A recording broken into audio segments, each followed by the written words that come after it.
Welcome back to my channel. ಎಲ್ಲರೂ ಹೇಗಿದ್ದೀರಾ? ಎಲ್ಲರೂ ಚೆನ್ನಾಗಿದ್ದೀರಾ ಅಂತ ಅನ್ಕೋತೀನಿ. ಹಾಗೆ ನಾವೆಲ್ಲರೂ ತುಂಬಾನೇ ಚೆನ್ನಾಗಿದ್ದೀವಿ ಅಂತ ಹೇಳ್ತಾ ಇವತ್ತಿನ ವಿಡಿಯೋನ ಸ್ಟಾರ್ಟ್ ಮಾಡ್ತಾ ಇದ್ದೀನಿ. ಆಕ್ಚುಲಿ ಈ ಒಂದೇ ಡ್ರೆಸ್ ಅಲ್ಲಿ ಇವತ್ತು ಬೆಳಗ್ಗೆ ಒಂದು ಶೂಟ್ ಮಾಡಿದ್ದೀನಿ, ಇವಾಗ ಒಂದು ಶೂಟ್ ಮಾಡ್ತಾ ಇದ್ದೀನಿ ಈವ್ನಿಂಗು. ಸೊ ಒಂದೇ ಡ್ರೆಸ್ ಅಂತ ಅನ್ಕೊಳಕ್ ಹೋಗ್ಬಿಡಿ, 2 ವಿಡಿಯೋ ಶೂಟ್ ಮಾಡಿರೋದ್ರಿಂದ ಒಂದೇ ಡ್ರೆಸ್ ಅಲ್ಲಿ ಇದ್ದೀನಿ ಅಷ್ಟೇ. ಇನ್ನು ಯಾರಾದ್ರೂ ನನ್ನ ಚಾನಲ್ಗೆ ಸಬ್ಸ್ಕ್ರೈಬ್ ಆಗಿಲ್ಲ ಅಂದ್ರೆ ದಯವಿಟ್ಟು ಸಬ್ಸ್ಕ್ರೈಬ್ ಮಾಡ್ಕೊಂಡು ವಿಡಿಯೋಗಳನ್ನ ನೋಡಿ. ಹಿರಿಯೂರ್ ಸ್ಟೈಲ್ ಅಲ್ಲಿ ಬದನೆಕಾಯಿ ಬಜ್ಜಿನ ಮಾಡೋಣ ಅಂತ ಹೇಳಿ. ನಮ್ಮ ಅಮ್ಮ ಅವ್ರದ್ದು ಅಪ್ಪಾಜಿ ಅವ್ರದ್ದೆಲ್ಲ ಹಿರಿಯೂರು, ಓಕೆನಾ. ಹಸ್ಬೆಂಡ್ ಬಟ್ ಸ್ಟೇ ನಮ್ಮ ಅಪ್ಪ ಅಮ್ಮ ಇರೋದು ತುಮಕೂರಲ್ಲಿ, ಆಯ್ತಾ. ಆಗ್ಲೇ ಒಂದು 15-20 ವರ್ಷದಿಂದ ಅವ್ರು ತುಮಕೂರಲ್ಲೇ ಇರೋದು. ಬಟ್ ನೇಟಿವ್ ಬಂದ್ಬಿಟ್ಟು ಹಿರಿಯೂರ್ ಹತ್ರ.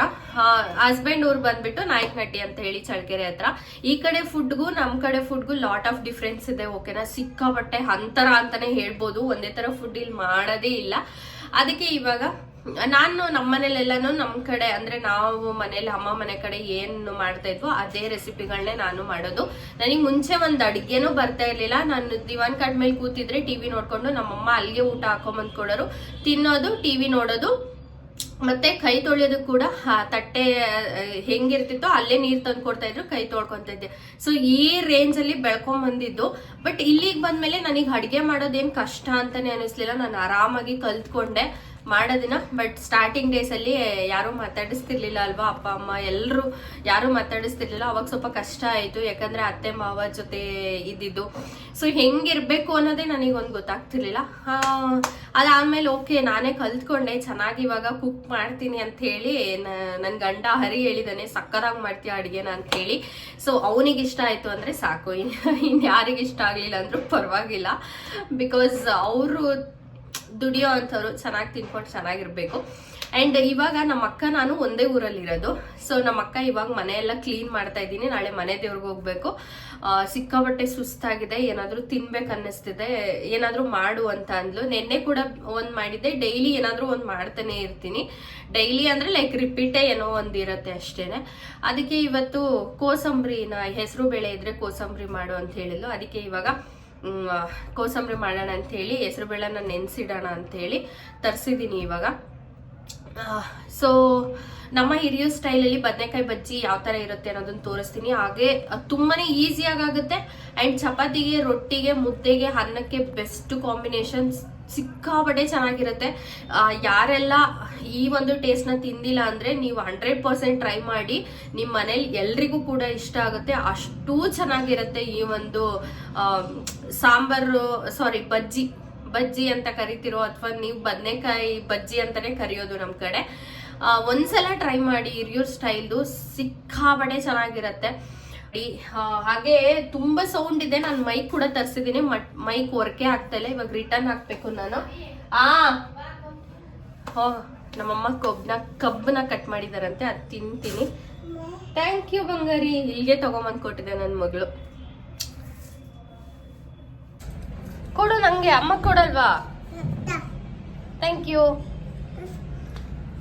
ಕೊಡಲ್ವಾ ಅಮ್ಮಗೆ? ತಾ ಅಂತ ಹೇಳ್ತೀಯ ಮತ್ತೆ ಕೊಡಲ್ಲ. Thank you.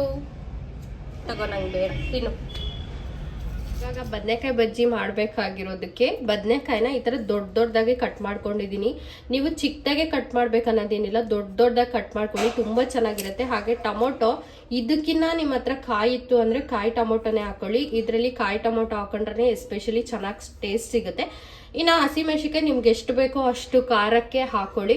ಅಂಡ್ ಏನಿಲ್ಲ ಅಂದ್ರೂ ಒಂದು 10 ನಿಮಿಷ ಅಂತೂ ಇದು ಬೇಯಬೇಕು. ಯಾಕಂದ್ರೆ ಬದನೆಕಾಯಿ ಎಲ್ಲ ನೀಟಾಗಿ ಬೆಂದು ಮತ್ತೆ ಟೊಮೊಟೊ ಎಲ್ಲ ನೀಟಾಗಿ ಬೆಂದ್ಬಿಟ್ಟು ಸಿಪ್ಪೆ ಬಿಟ್ಕೊಳ್ಳೋ ತನಕ ಇದನ್ನ ಚೆನ್ನಾಗಿ ಬೇಯಿಸ್ಬೇಕು. ಅಂಡ್ ಇನ್ನೊಂದೇನು ಅಂತ ಅಂದ್ರೆ ನೀವು ಉರಿನ ಜೋರಾಗೆ ಇಡಿ, ಆಯ್ತಾ. ಚಿಕ್ಕದಾಗಿ ನೀವೇನಾದ್ರೂ ಸಿಮ್ಮಲ್ಲಿ ಇಟ್ಟಿದ್ದೀರಾ ಅಂತ ಅಂದ್ರೆ ಫುಲ್ ಏನಾಗ್ಬಿಡುತ್ತೆ ಅಂದ್ರೆ ಅದು ಒಂಥರ ಕಲ್ ಆಗ್ಬಿಡುತ್ತೆ ಬದನೆಕಾಯಿ. ಅದಕ್ಕೆ ನೀವು ಉರಿನ ಯಾವಾಗ್ಲೂ ಹೈ ಫ್ಲೇಮ್ ಅಲ್ಲೇನೆ ಇಟ್ಕೊಂಡಿರಿ. ಸೊ ಇದು ಬೇಯೋ ಅಷ್ಟರಲ್ಲಿ ನಾನು ನೆಕ್ಸ್ಟ್ ಇದಕ್ಕೆ ಮಸಾಲೆ ಅಂದ್ರೆ ಲೈಕ್ ಮಿಕ್ಸಿಲಿ ಏನೇನು ಹಾಕಿ ರುಬ್ಬೇಕು ಅನ್ನೋದನ್ನ ತೋರಿಸ್ತೀನಿ, ಆಯ್ತಾ. ಸೊ ಜಾರ್ಗೆ ಕಡಲೆ ಬೀಜ ಹಾಕ್ಕೊಳ್ಳಿ, ಜಾಸ್ತಿ ಯೂಸ್ ಮಾಡಬೇಡಿ, ನಾನು ಸ್ವಲ್ಪ ಜಾಸ್ತಿನೇ ಹಾಕಿದ್ದೆ, ನೀವು ಕಮ್ಮಿ ಹಾಕ್ಕೊಳ್ಳಿ, ಟೇಸ್ಟ್ ಚೆನ್ನಾಗಿರುತ್ತೆ. ಆ್ಯಂಡ್ ಉಪ್ಪು ಹಾಕಿ ಮತ್ತು ಹುಣಸೆ ಹಣ್ಣು, ನಾವು ಟೊಮೊಟೊ 2 ಹಾಕಿರೋದ್ರಿಂದ ಹುಳಿ ಜಾಸ್ತಿ ಬರುತ್ತೆ ಅಂತೇಳಿ ಸ್ವಲ್ಪ ಹುಣಸೆ ಹಣ್ಣು ಟೇಸ್ಟಿಗೆ, ಬೇಯಿಸಿಟ್ಕೊಂಡಿರೋ ಅಂಥ ಹಸಿಮೆಣ್ಸಿಕಾಯಿ ಮತ್ತು ಬೆಳ್ಳುಳ್ಳಿ, ಜಾಸ್ತಿ ಬೆಳ್ಳುಳ್ಳಿ ಹಾಕಿದ್ರೆ ಆ ಸ್ಮೆಲ್ ಬಂದುಬಿಡುತ್ತೆ, ಸೊ ಕಮ್ಮಿ ಹಾಕ್ಕೊಳ್ಳಿ. ಫಸ್ಟ್ ಇದನ್ನು ರುಬ್ಕೊಂಡು ಆದಮೇಲೆ ಒಂದು ಸ್ವಲ್ಪ ಕೊತ್ತಂಬರಿ ಸೊಪ್ಪು, ಅದಾದಮೇಲೆ ನೀವು ತೆಂಗಿನ ತುರಿನ ಹಾಕ್ಕೊಳ್ಳಿ. ಫಸ್ಟೇ ನೀವು ಒಟ್ಟಿಗೆ ರುಬ್ಕೋಬೋದು, ಬಟ್ ತರಿ ಇದ್ದರೆ ಚೆನ್ನಾಗಿರುತ್ತೆ ಅಂತ ಹೇಳ್ಬಿಟ್ಟು ನಾನು ಈ ಥರ ರುಬ್ಕೊಂಡಿದ್ದೀನಿ. ಸೊ ಇದನ್ನು ಸೈಡಿಗೆ ಎತ್ತಿಟ್ಕೊಂಡ್ಬಿಟ್ಟು ಒಂದು ಬಟ್ಲನ್ನ ತೊಗೊಂಡು ಟೊಮೊಟೊ ಮತ್ತು ಏನು ಅದರದ್ದು ಸಿಪ್ಪೆ ಇರುತ್ತೆ ಎಲ್ಲ ಬಿಡಿಸ್ಕೊಂಡು ಆದಮೇಲೆ ಚೆನ್ನಾಗಿ ಇದನ್ನು ಕೈಯಲ್ಲೇ ಸ್ಮ್ಯಾಶ್ ಮಾಡಬೇಕು, ಬೇರೆ ಏನು ಯೂಸ್ ಮಾಡಬೇಡಿ, ಕೈಯಲ್ಲಿ ಮಾಡಿ, ಟೇಸ್ಟ್ ಚೆನ್ನಾಗಿರುತ್ತೆ. ಹಾಗೆ ಬೇಯಿಸಿಟ್ಕೊಂಡಿರೋ ಅಂಥ ಬದನೆಕಾಯಿನ ಹಾಕಿ ಚೆನ್ನಾಗಿ ಕೈಯಲ್ಲಿ ಅದನ್ನು ಕೂಡ ಸ್ಮ್ಯಾಶ್ ಮಾಡಬೇಕಾಗತ್ತೆ, ಯಾಕಂದರೆ ಕೈ ಬಳಸಿ ಮಾಡಿದ್ಮೇಲೆ ಅದು ಎಕ್ಸ್ಟ್ರಾ ಟೇಸ್ಟ್ ಕೊಡುತ್ತೆ. ಸೊ ರುಬ್ಬಿ ಏನು ಇಟ್ಕೊಂಡಿರ್ತೀವಿ ನಾವು ಚಟ್ನಿ ಟೈಪಲ್ಲಿ ಏನು ರುಬ್ಬಿಟ್ಕೊಂಡಿರ್ತೀವಲ್ಲ ಅದನ್ನೆಲ್ಲ ಹಾಕ್ಬಿಟ್ಟು ಇದಕ್ಕೆ ಚೆನ್ನಾಗಿ ಮಿಕ್ಸ್ ಮಾಡಿದ್ರೆ ಆಗೋಯ್ತು. ಸಕ್ಕತ್ತಾಗಿರೋವಂಥ ಬಜ್ಜಿ ರೆಡಿ ಆಗುತ್ತೆ, ತುಂಬ ಈಸಿಯಾಗಿ ಮಾಡ್ಕೋಬೋದು ಇದನ್ನು. ಆ್ಯಂಡ್ ಇದನ್ನೆಲ್ಲ ಮಿಕ್ಸ್ ಮಾಡಿ ಆದಮೇಲೆ ಲಾಸ್ಟಿಗೆ ನೀವು ಹಸಿದು ಈರುಳ್ಳಿನ ಹಚ್ಬಿಟ್ಟು ಹಾಕ್ಕೊಳ್ಳಿ, ದೊಡ್ಡದಾಗೆ ಹಚ್ಬಿಟ್ಟು ಹಾಕ್ಕೊಳ್ಳಿ, ಯಾಕಂದರೆ ತಿಂತಾಯಿದ್ರೆ ಬಾಯಿಗೆ ಸಕ್ಕತ್ತಾಗಿ ಟೇಸ್ಟ್ ಸಿಗ್ತಾ ಇರುತ್ತೆ. ಚಪಾತಿಗೆ ಅಥವಾ ರೊಟ್ಟಿಗೆ, ಮುದ್ದೆಗಂತೂ ಬೆಸ್ಟ್ ಕಾಂಬಿನೇಷನ್ ಅಂತ ಹೇಳ್ತೀನಿ. ಈ ಬಜ್ಜಿನ ನೀವು ಒಂದ್ಸಲ ಟ್ರೈ ಮಾಡಿ ನೋಡಿ, ಎಲ್ಲರೂ ಮನೇಲಿ ಸಿಕ್ಕಾಪಟ್ಟೆ ಇಷ್ಟಪಟ್ಟು ತಿಂತಾರೆ. ನಾನಂತೂ 100% ಗ್ಯಾರಂಟಿ ಕೊಡ್ತೀನಿ, ಅಷ್ಟು ಚೆನ್ನಾಗಿರುತ್ತೆ ನಮ್ಮ ಹಿರಿಯೂರ್ ಸ್ಟೈಲಲ್ಲಿ ಮಾಡುವಂಥ ಬಜ್ಜಿ. ನಿಮ್ಮೆಲ್ರಿಗೂ ಈ ರೆಸಿಪಿ ಇಷ್ಟ ಆಗಿದ್ರೆ ಒಂದು ಲೈಕ್ ಮಾಡಿ. ಬಾಯ್.